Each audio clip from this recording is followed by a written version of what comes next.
ప్రేక్షకులకు నమస్కారం. ADN news TV మనదర్శి మన local channel. ADN news TV ప్రేక్షకులకు నమస్కారం. వార్తలు చదువుతుంది మీ ప్రసన్నారాం.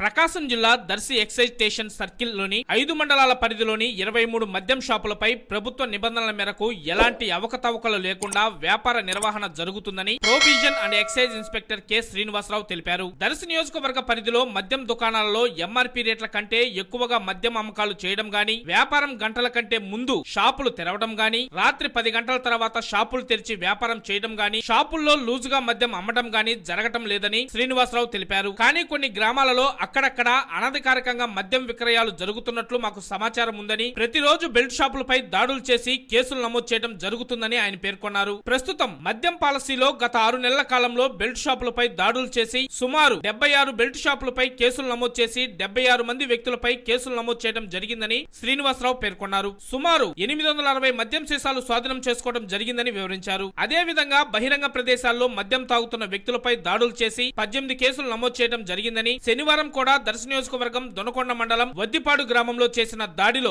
అక్రమంగా మద్యం విక్రయాలు చేస్తున్న అను వ్యక్తి వద్ద నుండి 180 ml పరిమాణం గల 7 మద్యం సీసాలను స్వాధీనం చేసుకోవడం జరిగిందని తెలిపారు. ఈ దాడుల్లో Darsi excise station SI V R Satyanarayanarao, సిబ్బంది కాసింపీర, నాగరాజు, కె శ్రీనివాసులు పాల్గొన్నారు. గ్రామీణ ప్రాంతాల్లో ఎవరైనా అక్రమంగా బెల్ట్ షాపులు నిర్వహించినా, అక్రమ మద్యం అమ్మకాలు చేసినట్లయితే వారిపై కఠిన చర్యలు తీసుకోవడం జరుగుతుందని శ్రీనివాసరావు ఈ సందర్భంగా హెచ్చరించారు.